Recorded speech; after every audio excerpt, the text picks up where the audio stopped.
Good Monday morning, everybody. I am Angie Callen. And as you know, this is No More Mondays, the podcast where we believe you can have a thriving career or business and an amazing life on your terms. And I bring you guests who not only prove it by having done it themselves, but have amazing resources to help you do the same.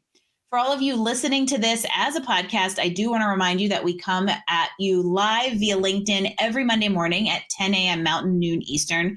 So if you want to hear this conversation fresh off the presses, that's where you should tune in every Monday morning. Now, I want to know how you show up in life and work. As a leader, as a team member, as a human, are you leading yourself with purpose and in alignment with your goals? You know, I'm a huge fan of integrating the way we lead into life, the way we work into life, and having those things balance and complement each other versus sometimes the dissonance that we end up seeing in the working world today. And that's why I am excited to introduce you to Coach Al. Al Vazquez is a transformational coach for executives, artists, and radicals who have realized that in order to create impact and change, they must change themselves. From a philosopher to a tech executive and a lot in between, Al channels life and work experience into a coaching business that empowers us to create that alignment, remove resistance, and increase our velocity and impact. Here to help you accelerate and transform, please meet my friend Al Vazquez. Al, welcome to No More Mondays. Thanks, Angie. I You're love welcome. the name No More Mondays. I just had a great Monday this week.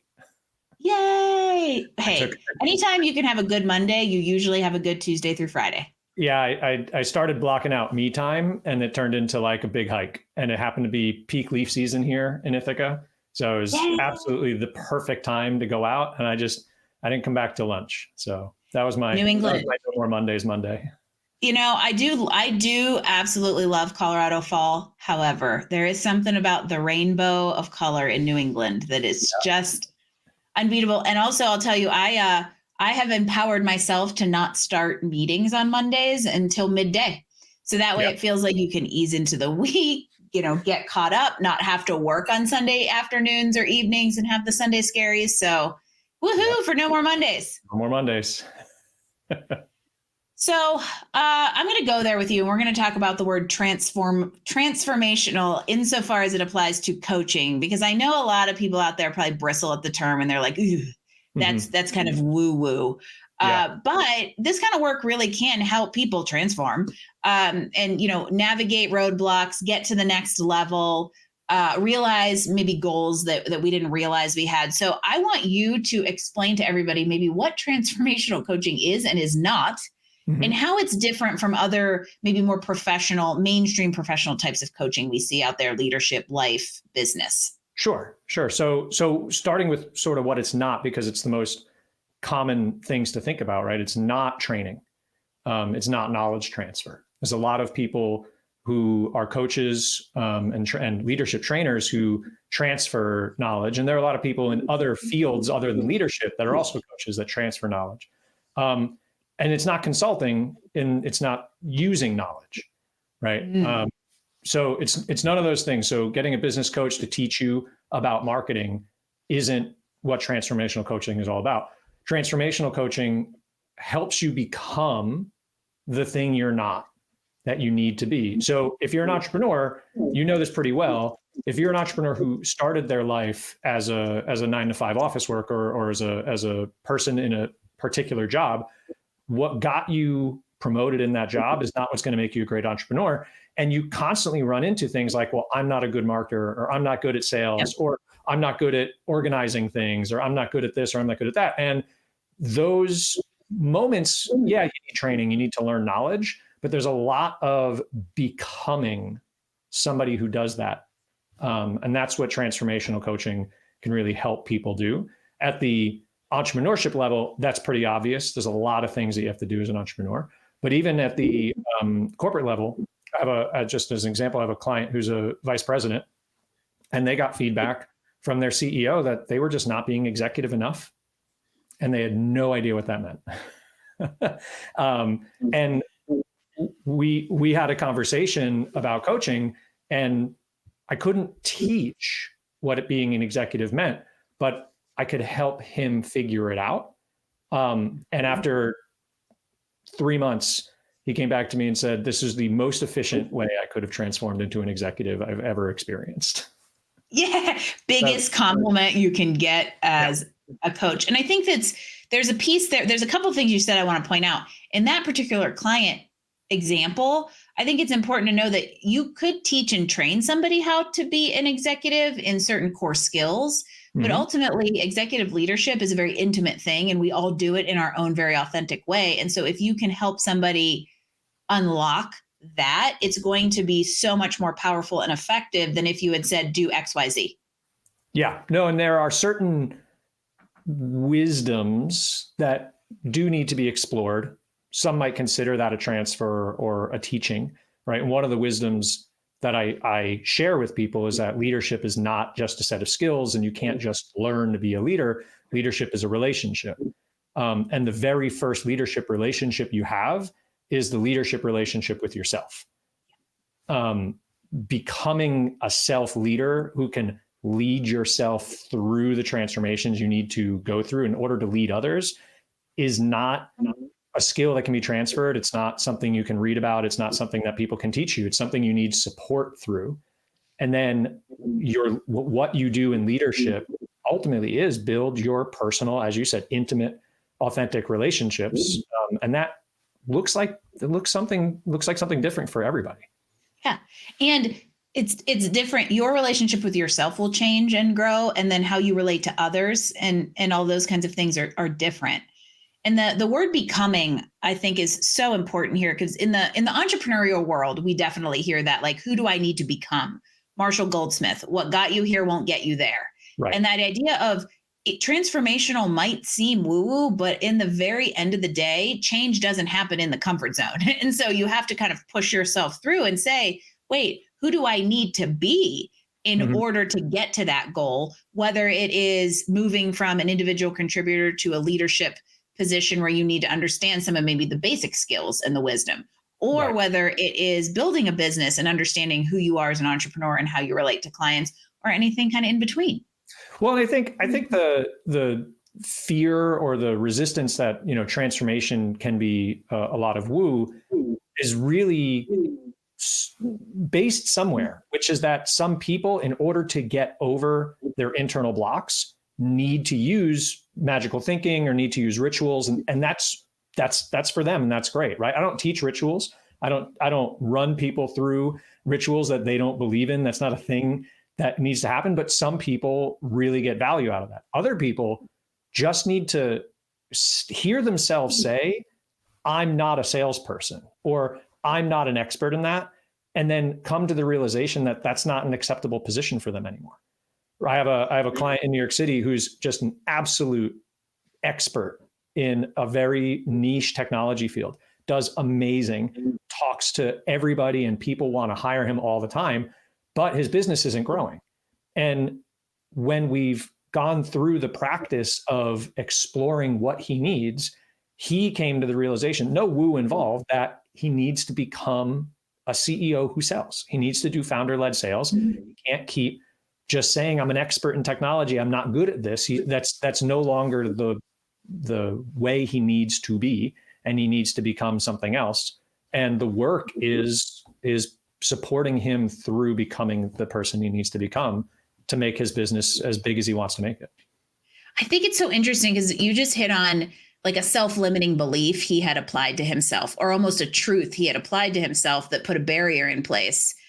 And I think a lot of times in the world of transformation or change or growth, we need somebody to come in and maybe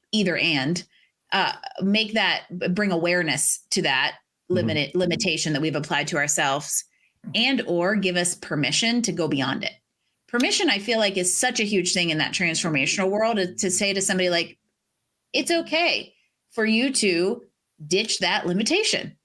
Yes. There's a certain crop of clients that I have that where the first 2 months ends up being organically a big process of licensure, right? Giving permission, right? Where they tell me that they want to do things and they can't. And we just talk about the fact that they can. And that's a lot of they haven't. What's that? They just won't, or they haven't. Well, they won't, they haven't, and they believe other people will fight them. Right? That's a big one, is that they believe that there are going to be consequences. And sometimes there will be. Yeah. But it's not a conversation of will there be consequences, it's a conversation of is it the right thing to do? And I'm wondering if you find in exploring those, let's say the blowback or the consequences, that in walking through the worst case scenario, we find out, oh, wait, the likelihood of that happening is so close to zero. I can remove it from the realm of possibilities, and that builds a little confidence in taking a step forward. I don't even know if it needs to be like you pick the worst case scenario and then you realize how unlikely it is. I find in my practice that what the fear stops people because they avoid talking to the fear itself. They avoid dealing with fear. So by avoiding dealing with the fear, they avoid dealing with the work, right? The fear and the work are together. So by supporting people through leaning into examining the fear, they're no longer avoiding the fear, which means they're no longer avoiding the work, and then they can do the work. It's the belief that I have to run away from fear that actually is the problem. And if you actually name the fear, describe it, it loses a lot of power. You got to keep the lizard brain in check here, people. What's that? You got to keep the lizard brain in check here, people. There's some of that. There's some of that for sure. There's also a lot of power in, okay, if that's the worst case scenario, can you build an action plan? Do you have control over some of the variables that can reduce the risk? And then one of the big moments is, if it's worth doing, it's going to have risk attached to it. There's no way that you're going to do something exciting, exhilarating, and there isn't some form of risk to it. In fact, the safer we make things, the less exciting they are. So getting people to recognize that the same sort of exhilaration they get cliff diving or racing or whatever it is that they do for excitement can be applied to their week. Can be applied to, like, if you want to change your life to make it better, if you want to get rid of that feeling on Sunday night, that's going to come with some risk. It's just going to come with some risk, and you have to lean in. I said to a group of, I'm doing a mastermind right now with like 10 entrepreneurs. And we were working just last night through a mission, vision, core focus, values kind of exercise. And I got somebody to say the vision that they actually have. And it's like so substantial, so widespread that they were like, I don't even like saying this because it feels like ickily scary because it's so large. And I was like, yeah, the thing that scares you is probably the thing that you're supposed to be doing. And I think what we're talking about here is you as almost like an enabler and an unlocker coming in and helping somebody see those things, equip themselves to, rise into a much greater of the potential that we have that we usually don't use. Yeah. Yeah. I mean, I think unlocking is a great term. It's definitely, those are a lot of aha moments in my coaching practice where there's an unlock, and that unlock tends to be a place that people wouldn't go before. Now they're going again, or now they're going for the first time. It also tends to be an unlock of letting something go, right? So you let something go that's just not serving you anymore, that you had locked away and said, I can't let this go.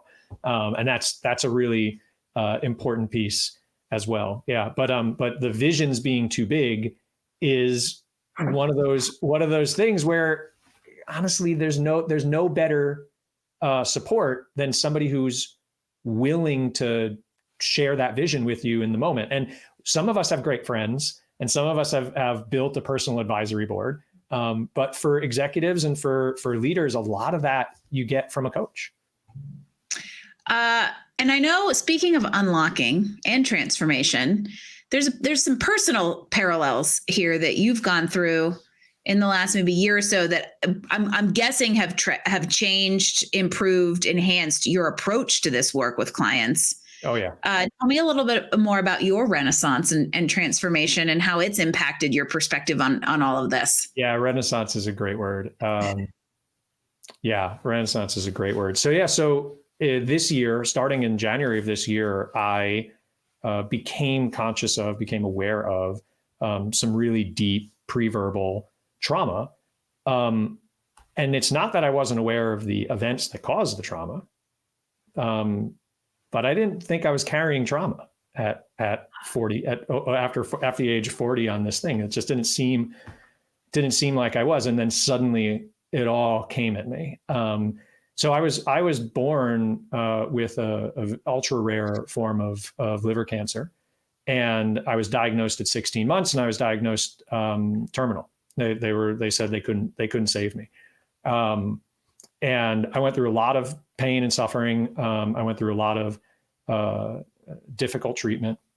My parents went through a lot, and I'm here. I stand here before you, and we managed to An anomaly.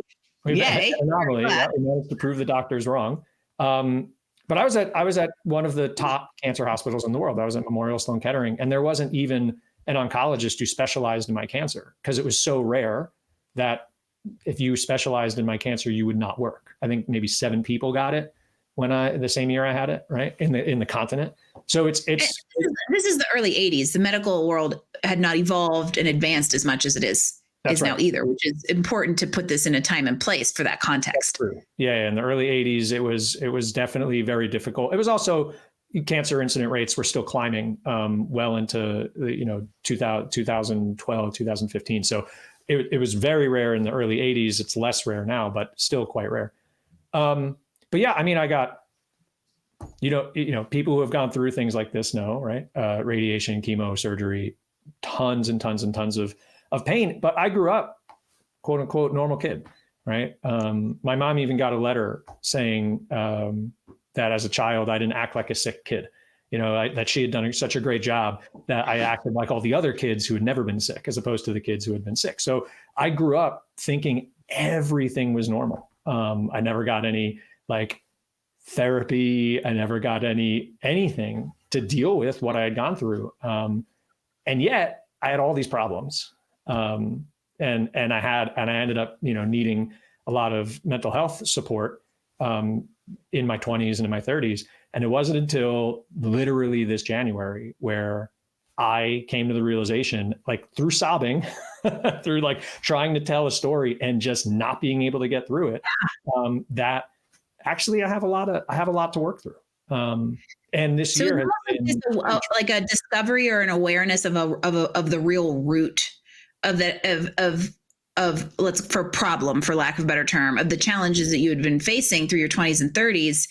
The right solution hadn't presented because the root cause of the issue hadn't really been identified, and then all of a sudden here it is. Well, I mean, I think for me, it was having Mondays, and it was finally getting over Mondays that actually allowed me to do this work. This is work that I needed to do, and I was never even aware that it was work I could do or that I needed. I just had no access to it. And I quit my full-time tech career 2 years ago, and in that year, I started my coaching business in full force. I needed to learn a ton. I needed to challenge myself, but I also needed to reorganize my life so that I didn't have Mondays. And it took a long time. What's interesting is that this January, not only did I sort of awaken to the work that I needed to do, I also cut out coffee. I cut out caffeine, cold turkey. Now you're just talking crazy, Al. But this is a controversial statement. I think it's interesting that the circumstances presented themselves in order to help you begin becoming who you needed to be to have the discovery and start processing it, for lack of a better term. Your point about how I bring this into my practice. When I started my practice, I thought I was going to rely more heavily on my executive experience, right? A CTO, VP, director, right? I thought I was going to rely a lot more heavily on that experience and bring that into my practice. And what I found, and I was confused about at first, right? What I found was that where I was getting the most transformation with my clients and where I was getting the most response and where they were getting the most value had nothing to do with that as much as it had to do with the level of empathy and compassion I could bring to the space and create the space for them to light their own fire. And once I kind of awoken to my own like need for healing, I had to start doing way more of that for myself than I've ever done in my life. And I actually had the work that I was doing with my clients the year prior to draw upon, right? To teach me like what I do for others, I can do for myself. And now that I've enriched it in myself, I can do it for others, right? So it's a reciprocal process that's, constantly evolving.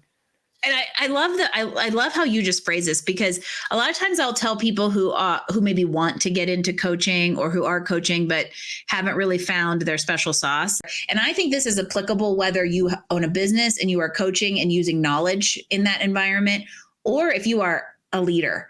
The empathy component of what we do and how we interact with humans is foundational to everything. Because I would even say I agree with you that, when you start a business, you're like, okay, you go into the practical mode of, okay, what's my experience? What somebody's going to be able to resonate with, and why they actually end up buying, for lack of a better term, is because they see you as a human who they trust. And it is that relationship piece that ends up creating outcomes and all those kinds of things. So it ends up being so much more personality and lived experience than it does practical work experience that brings value to these engagements. Well, and I think you're hitting on the empathy thing, and what's chattering in my mind is self-leadership, right? And there's this belief that we have as entrepreneurs that we have to be a certain way, and we don't have empathy for ourselves. And until we can unlock that empathy for ourselves, we struggle as entrepreneurs. But similarly, anybody who's trying to make a better life for themselves, even the people who are like, I've been in the same job for 20 years and I just want to change and I don't want to rock the boat too much. They chase after productivity experts, or they chase after, right, like discipline or things that experts can teach them that they can put in action, but they don't learn empathy for themselves, right? And leaders need empathy for who they're leading. And when you're trying to lead yourself to a better life, when you're trying to lead yourself to a week without a Monday, right? You have to have empathy for the person that's following you, which is you. Yes, we are terrible at giving ourselves grace. And I'm so excited because, first of all, Al gets the prize for referring to the name of this podcast the most in any. And so I love how integral it is to you. But one of the things we always do on this show is give people some practical advice.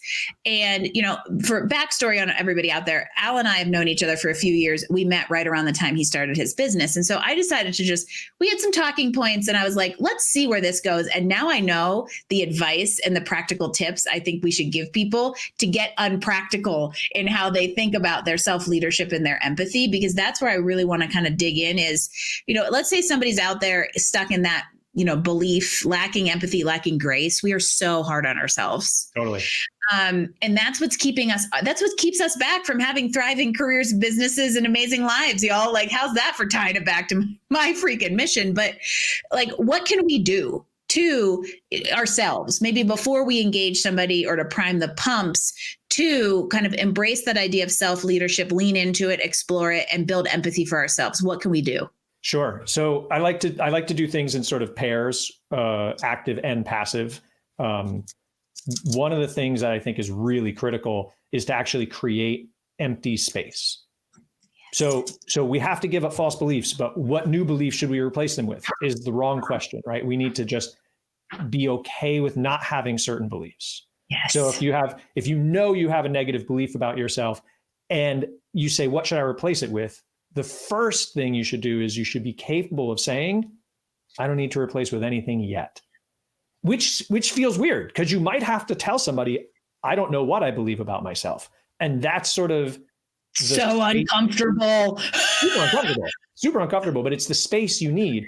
So that's sort of a passive way of thinking about a practical tip. And then an active way of the flip side of that is when you have a negative thought, when you are upset about something, when you think it's impossible to solve, or when you think everything is happening to you, actively saying, either in your head or out loud, that's just not true.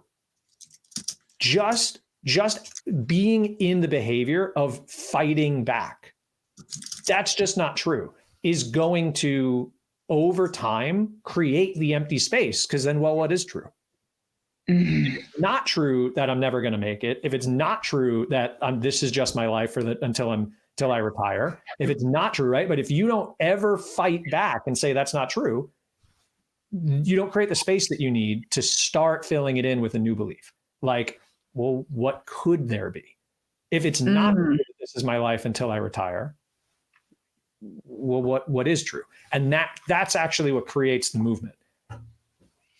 The idea that I'm okay with not knowing is very difficult for people, especially nowadays that we have an information superhighway literally at our fingertips. The instant gratification is amazing, but probably one of the elements that is the biggest detriment to us, because we're not okay with that empty space, which means then we never give ourselves the bandwidth to sit and see what comes. React to it, fight for it if it's the right thing, and just allow that. In a way, it's a little bit of a meditative kind of cycle of, I'm going to allow myself space, see what comes into it. Does that serve me, or do I need to talk against it so that then I can see what else comes in?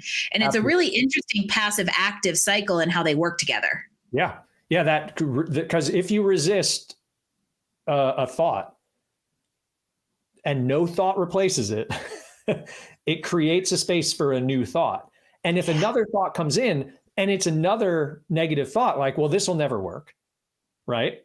You keep resisting, you keep practicing and developing. I mean, that's, people will talk about this as a CBT thing, right? As cognitive behavioral therapy, or they'll talk about it as a good habit, or they'll talk about it as affirmations, whatever you want to say. We can see this in the real world. If somebody walks all over you, and you never resist them, they just keep walking all over you. You've set a precedent. So again, self-leadership and empathy for self, if you keep telling yourself, this is how my life is, and it's going to be terrible in this way for a very long time, or I'm not good enough to make that happen, or I don't have what it takes, or I don't know enough people, or I'm not smart enough, or I don't, whatever, you're walking all over yourself and you're not resisting.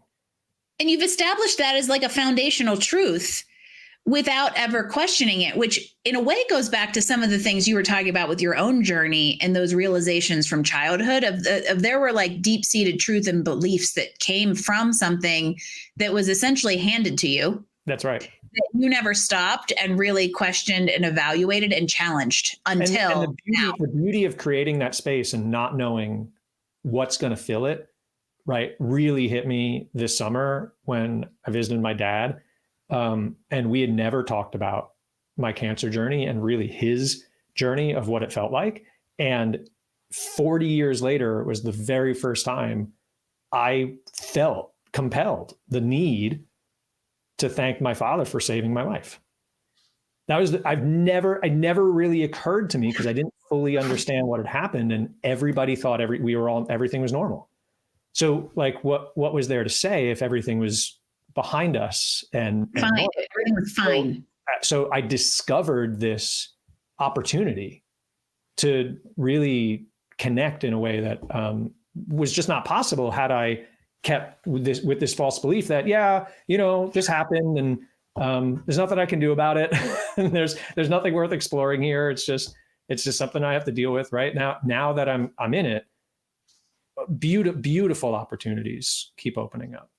Okay. So you just literally went where I was thinking, because we all know the 4-letter F word, fine. And most of us live in that space. Mm-hmm. And it is okay. And it's a little bit of ostrich syndrome, right? Of like, I'm just going to stay here and be fine. And whether you're naive or ignorant to the fact that there are things to unpack, or you just choose to turn the blind eye and be the ostrich, there is a certain level of unknowing you will always have about yourself. And it's funny how that you bring this up and the timing of this, because I tell people all the time that there is no better exploration into self-discovery than entrepreneurship. And isn't it funny that in a way that's also what brought you to this doorstep, because you will find out things about yourself and vulnerabilities and characteristics about yourself that you may not want to know, but the awareness and the knowing and the ability to then transform them is so much greater than if you had just stayed mediocre. Yeah, people want everything to be a science because science is replicable, which makes it a sure thing and safe.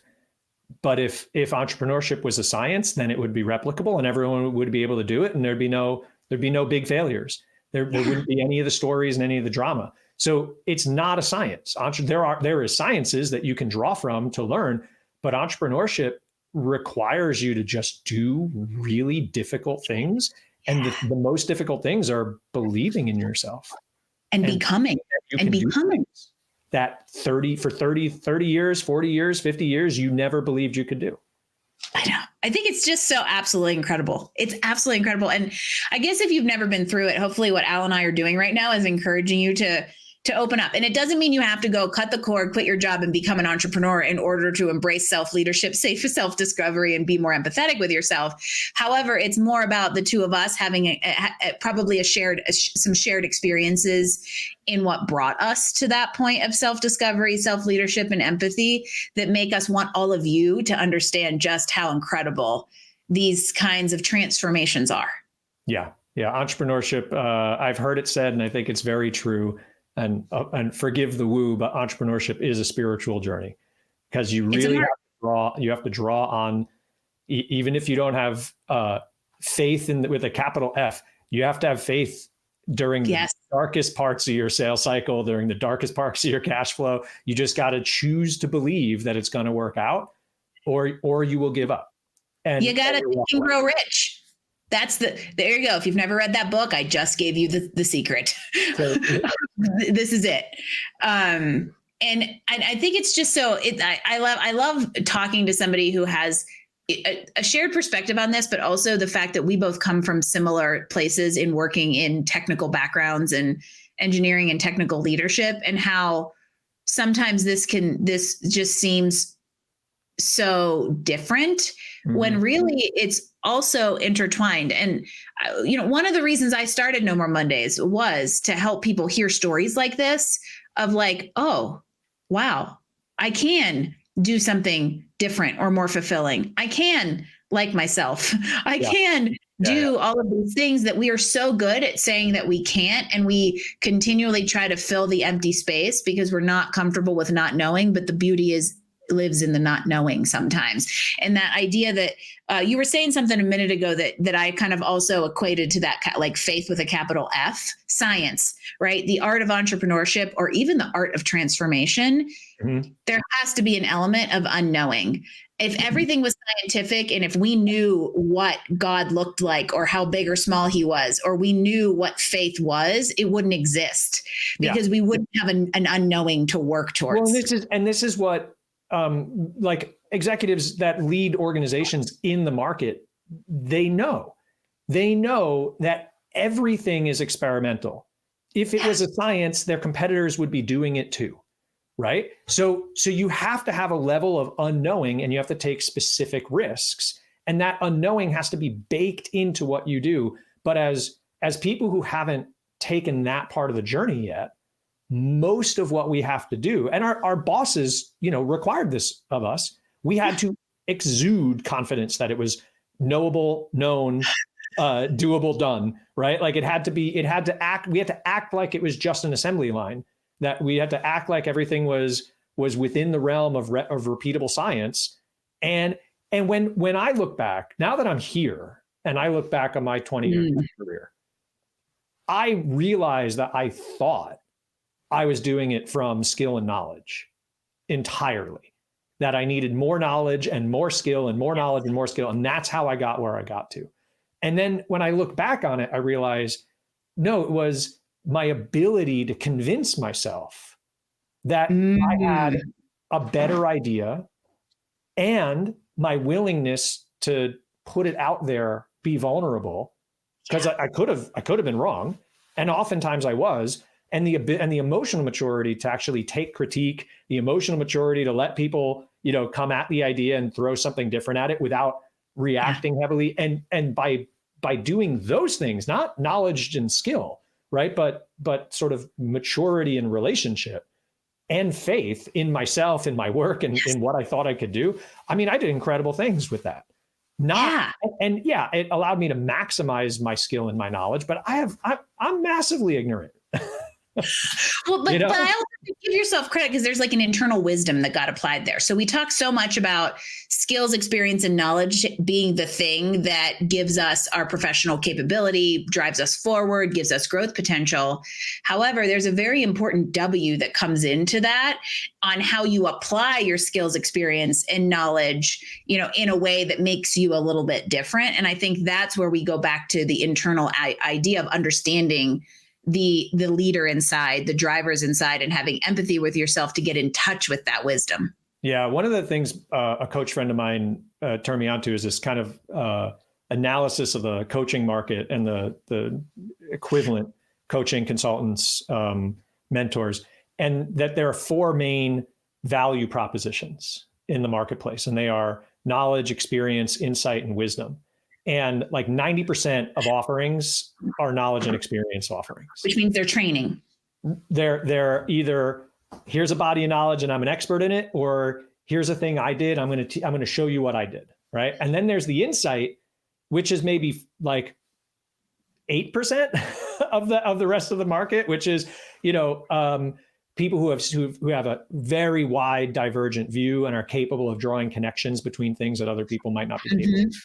And then there's like 2% of what the market offers is wisdom, and selling wisdom is nearly impossible, and buying wisdom is incredibly hard, and transferring wisdom is still like mystery after thousands of years of trying to do it, right? But there's this piece of offering wisdom in the marketplace where that wisdom shows up as compassion, it shows up as empathy, it shows up as permission to have more grace than you've ever had before, recognizing that grace is just understanding mistakes is how we grow, right? And like that's the important thing, right? So that offering of wisdom is what I've been aspiring to kind of since I've heard that framework, because I've realized I don't want to teach people what I know. What I know gets obsolete very quickly. And I don't want to share only my experiences, because everybody's experience is different. I'm a white man in technology in America. Like that's a very special. that experience has a limited shelf life. Right. And yeah, we could do insights, but I don't really want to be doing like market analysis and consulting in that way.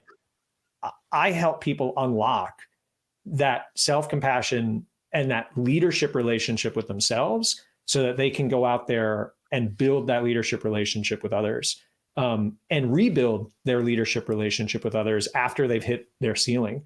And that ceiling is an internal one, right? They stopped having enough compassion for themselves to move forward. So that's what I do. You help people transform. How's that for the mic drop moment of this Monday? Boom.